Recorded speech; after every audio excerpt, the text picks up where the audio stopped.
বন্ধুরা, good morning. আজকে শুক্রবার আর এখন বাজে সকাল 7:30। সকাল সকাল রেডি হয়ে গেছে। এখন স্নিগ্ধাকে স্কুলে নিয়ে যাব। আর ওদের স্কুলের টাইমটা না অনেক আগিয়ে দিয়েছে, কারণ এখন গরমটা তো বেশ ভালোই পড়বে, যার জন্য আগে ছিল 8:30টাতে স্কুল আর এখন হয়েছে 8:10 স্কুল, যার জন্য এখন বেরোবো। সকাল সকাল ও টিফিন বক্স গুছিয়ে নিচ্ছে। আজকে টিফিন নেওয়া হয়নি, দিয়ে তারপরে টিফিন নিয়ে ওকে স্কুলে পাঠিয়ে দেবো, মানে স্কুলে রেখে আসবো। আর এখন স্নিগ্ধা তো অনেক বড় হয়ে গেছে, স্নিগ্ধা একা একা সব করে, তাই না মামা? স্নিগ্ধা একদম গুড গার্ল হয়ে গেছে। দেখো কত কাজ করে স্নিগ্ধা। ভরে দাও বাবাই, ভরে দাও। স্নিগ্ধা অনেক বড় হয়ে গেছে, দেখো সব একা একা করে। কি গুড গার্ল স্নিগ্ধা। ওটা মুখ টুক মুছবে খাওয়ার পরে। রেখে আচ্ছা, মুছে নাও। হ্যাঁ ঠিক আছে, চলো। স্কুল থেকে বাড়ি ফেরার টাইমে অনেকগুলো সবজি বাজার করে নিয়ে এসেছি। তখন তো স্নিগ্ধাও থাকে না, আর ওর পাপা ছিল বাড়িতে। তো এই সুযোগে আমি সুন্দর করে বাজার করে একদম 2 হাত ভর্তি করে 2টো ক্যারি ব্যাগে করে বাজার করে নিয়ে চলে এসেছি। আর আজকে না এত সবজি দেখেছি বাজারে গিয়ে, আসলে একটু সকাল সকাল যদি দোকানে যাওয়া হয়, সবজির দোকানে, দেখবে প্রচুর সবজি থাকে আর ফ্রেশ ফ্রেশ থাকে। তো আজকে না আমি ওই 8:10-এর মধ্যে, 8:10-15-এর মধ্যে সবজি বাজারে চলে গেছিলাম, মানে দোকানে গেছিলাম। গিয়ে এত সবজি দেখেছি যে সব তুলে নিয়ে এসেছি, মানে যতটুকু আমার দরকার তার থেকে বেশি নিয়ে চলে এসেছি। আর ফ্রিজে তো রাখবো, জিনিসগুলো নষ্ট হবে না। তো এই দেখো কতগুলো সবজি এনেছি, আর সঙ্গে একটু কাঁচা আম এনেছিলাম, যেটা আমি ওই দুপুরবেলা শুকনো লঙ্কা আর নুন গুঁড়ো করে তারপরে খেয়েছি, মানে ওই বলতে পারো মাখা টাইপের। তো এখানে কত সবজি, আর ঘরে অলরেডি আগে থেকে সবজি ছিল, যেমন একটুখানি কাঁচা কলা, ক্যাপসিকাম, 500-র মতো ক্যাপসিকাম ছিল, তারপরে শসা ছিল, টমেটো ছিল, অনেক কিছু বাজার ছিল। আজকে একেবারে ফ্রিজ ভর্তি করে ফেলেছি একদম সবজি দিয়ে। আর আমার ভীষণ ভালো লাগে যখন ঘরে আমার সবজি থাকে, অনেক কিছু রান্নার আইডিয়া আমি পাই। তো যাই হোক, এখন সবজিগুলো কেটে নিয়েছিলাম। এখানে ছিল থোর, তারপরে ছিল কুমড়ো, একটুখানি দিয়েছিলাম পটল। তো এগুলো আলাদাভাবে কেটে নিয়েছিলাম। আর পুঁই শাক, আর সঙ্গে পুঁই শাকের 2-একটা পাতা ছিল। পুঁই শাকটা না আলাদাভাবে আমি ধুয়ে ফেলি, আর সবজিগুলো আলাদাভাবে ধুয়ে নিই। এবার হচ্ছে রান্না বসিয়ে দিয়েছি, একদিকে ডাল বসিয়েছি। না এখন ঠিক লাগছে, কিন্তু এখন তোমার ফোকাস, আমার ফোকাস যাচ্ছে তোমার এখন চুলের দিকে। ওই দিকটা অতিরিক্ত। আজকে সকালবেলা বাজার টাজার করে এসে ঘরে না আর ভাল লাগছে না, মানে কেমন একটা কোনো কাজকর্ম করতে ইচ্ছে হচ্ছে না।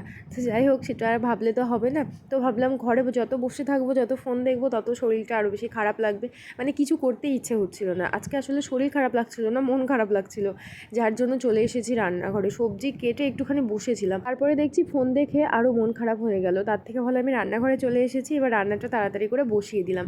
আর এখন স্নিগ্ধাও আসেনি, ওই 9:30টার মতো বাজে। তাহলে ভাবো আজকে কত তাড়াতাড়ি রান্না শুরু করেছি আমি। আর আমি যখন পুঁই শাকের এই সবজিটা করি বা বাঁধাকপি, তখন ইন্ডাকশানে এই ননস্টিকের কড়াইয়ের মধ্যে আমি বসিয়ে দিই, এত সুন্দরভাবে সেদ্ধ হয়ে যায়, ভীষণ ভালো হয়। আর আমাদের এখানকার পুঁই শাকগুলো, মানে কলকাতায় যারা থাকে তারা রিলেট করতে পারবে, পুঁই শাকের ডাঁটাগুলো কিছুতেই সেদ্ধ হতে চায় না। তো সেই জন্য আমি আগে পুঁই শাক খেতামই না। তো এখন এই ননস্টিকের কড়াইয়ের মধ্যে রান্না করে দেখছি না, বেশ ভালো সেদ্ধ হয়। আর আমি অনেককে দেখেছি যে এই পুঁই শাকগুলো আলাদাভাবে ওরা প্রেশারে সিটি নিয়ে নেয়, মানে বিশ্বাস করবে না, আমাদের গ্রামের বাড়ির কথা বলছি, ওখানকার পুঁই শাকগুলো সবজির সঙ্গে দিলেই সেদ্ধ হয়ে যায়, কিন্তু আমাদের এখানকার সাদা পুঁই শাকগুলো কিছুতেই সেদ্ধ হয় না। তো সেই পুঁই শাকও এই ননস্টিকের কড়াই সেদ্ধ হয়ে যায়, আর ভীষণ টেস্টি হয় খেতে। একটুখানি চিনি দিয়ে নামিয়ে নিয়েছিলাম। আর এই যে পুঁই শাকের সবজিটা হয়ে গেছে, যেহেতু থোর দেওয়া আছে, টেস্টি হয় খেতে। আর এই পুঁই শাকের সবজিতে, মানে পুঁই শাক না, ঠিক মিক্স যে ঘন্টটা, তার মধ্যে থোর দিলে না খুব টেস্টি হয়। তো তারপরে চলে এসেছি ঘরে। আসলে রান্না করার পর মন অটোমেটিক ভালো হয়ে যায়। তো যদিও আজকে কাজে এনার্জি আমার লাগছিল না, কিন্তু কিছু করার নেই। ঘরে এসে দেখছি বেডপত্র ওইভাবে অগোছালো হয়ে আছে। স্নিগ্ধার বাবা যতই বাড়িতে থাকুক, ওর এইসবে ও করেও না, আর আমার মনেও হয় না যে ওকে এইসব কিছু করার দরকার আছে। যতটুকু করে, যতটুকু আমাকে হেল্প করে দেয়, সেটা আমার জন্য অনেক। তো এই ঘরের কাজগুলো আমার করতে ভালোও লাগে, আর আমি চাই না যে আমার বর আমাকে হেল্প করুক। তো ও এতক্ষণ ধরে বসেছিল, ওকে একটু খাবার দিলাম। নাইট ডিউটি করে এসেছে, তো এখন আর ঘুমায় না, আগে এসেই ঘুমিয়ে যেত। তো এখন আর ঘুমায় না, একেবারে দুপুরবেলা ঘুমায়। তো এই বেডটা আগে সুন্দর করে পরিষ্কার করে নেব। আর স্নিগ্ধার এখন না আগে ছুটি হচ্ছে, 11:10-এ ছুটি হচ্ছে। অতিরিক্ত গরম পড়েছে বা পড়বে বলতে পারো, যার জন্য স্কুল থেকে আগেই টাইমটা, মানে আধা ঘন্টা লেট করে দিয়েছে, মানে আগিয়ে দিয়েছে, ছুটিও আগে হয়। তো ও একটু খাওয়া দাওয়া করে স্নিগ্ধাকে নিতে যাবে। আর এই সুযোগে আমি বেডটাকে গুছিয়ে নেব, আর ঘর না মুছে নেব।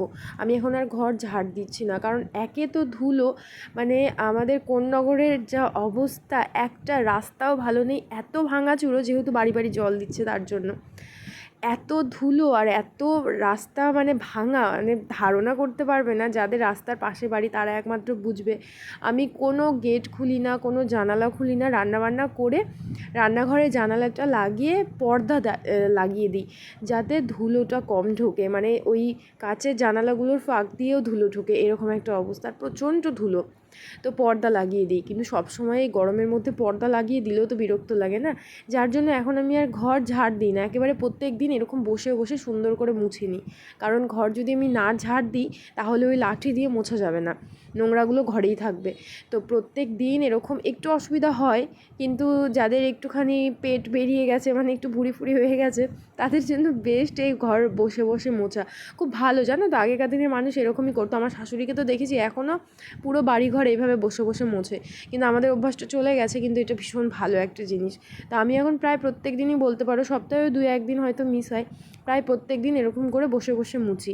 ওই ডাঁটা দিয়ে আমি আর মুছি না, স্নিগ্ধার পাপা যদি কখনো দরকার হয় ও তখন মুছে, কিন্তু আমি আর মুছি না।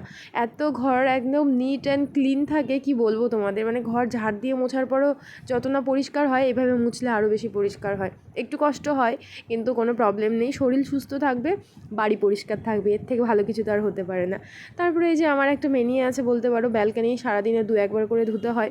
আসলে স্নিগ্ধা না ব্যালকানিতে আসে, আর ও যখনই আসে একটু করে নোংরা করে দিয়ে যাবে।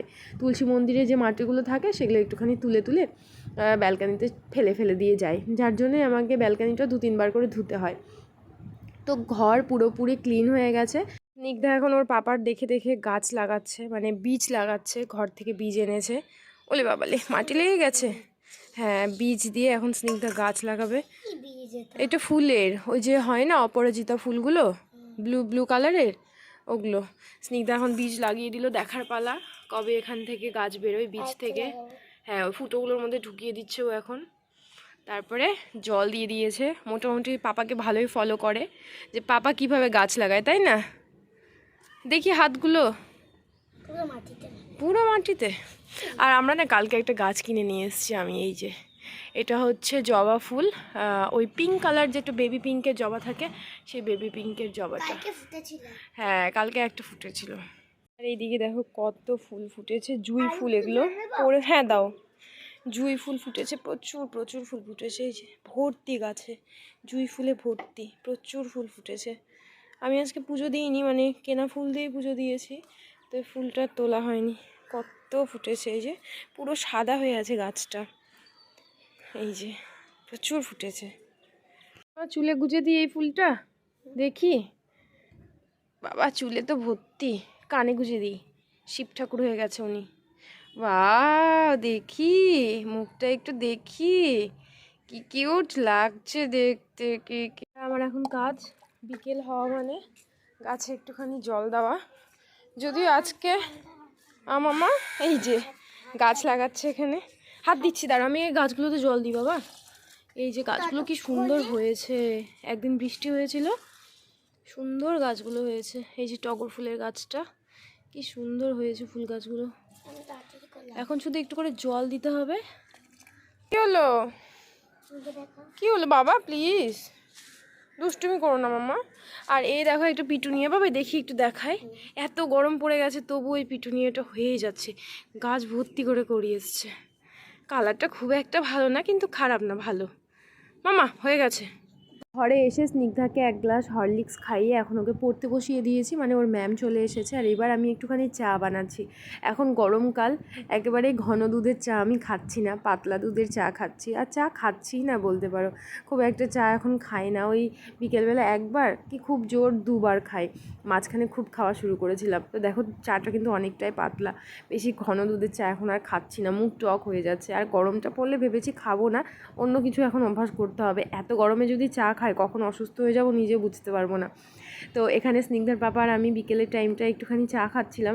আগে না প্রচুর ভিডিওতে আমাদের এই চা খাওয়া, একসঙ্গে বসে আড্ডা মারা, গল্প করা, এই ভিডিওগুলো শেয়ার করতাম। আসলে এখন এতই ব্যস্ত হয়ে গেছি যে এই সময়গুলো তো কাটাই, কিন্তু ভিডিওতে আর নেওয়া হয় না। তো যাই হোক, যেহেতু স্নিগ্ধা ছিল না, ও যেহেতু পড়ছিল, সেহেতু একটু ফাঁকা টাইম ছিল, যার জন্য একটুখানি ভিডিও করলাম। তারপরে ম্যাম চলে যাওয়ার পরে সন্ধে দিয়ে এখন পুজোর বাসনপত্রগুলো মেজে নিচ্ছি। তো এই হচ্ছে দেখো, চকচকে ঝকঝকে করে একদম তামার যে ঘরটা সেটা মেজেছি।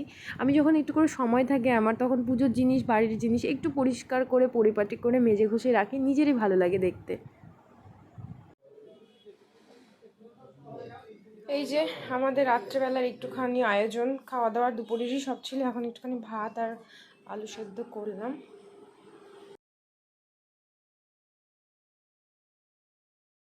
খাওয়া দাওয়ার পরে সমস্ত কাজকর্ম কমপ্লিট করে ফেস ওয়াশ করে ঘরে চলে এসেছি। আর এই কাজটা এখন নিয়ম করে করছি, জানি না কতদিন করতে পারবো, কিন্তু হ্যাঁ, রেজাল্ট ভালো পাচ্ছি।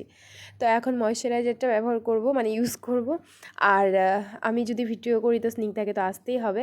আর যখন না রাত্রেবেলা কোনো স্কিনে যে কোনো ক্রিম, মানে যে যেটা ব্যবহার করো, সেটা কখনো ভালো করে মুখটা ফেস ওয়াশ করে বা সাবান দিয়ে যেটা করো, ভালো করে মুখটা ক্লিন করে তারপরে একটা ময়শ্চারাইজার বা যে যা খুশি ক্রিম ইউজ করে রাত্রেবেলা ঘুমাবে, সকালবেলা দেখবে স্কিনটা অটোমেটিক ভালো হয়ে যাবে।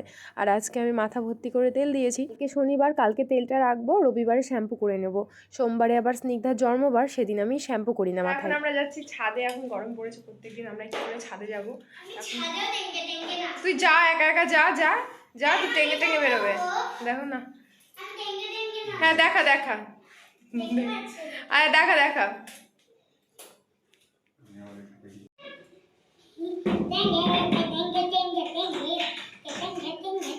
আমরা এখন একটু ছাদে হাওয়া খেয়ে আসি। আর আজকের ভিডিওটাকে এই পর্যন্ত রাখছি, দেখা হচ্ছে তোমাদের সঙ্গে অন্য কোনো ভিডিওতে।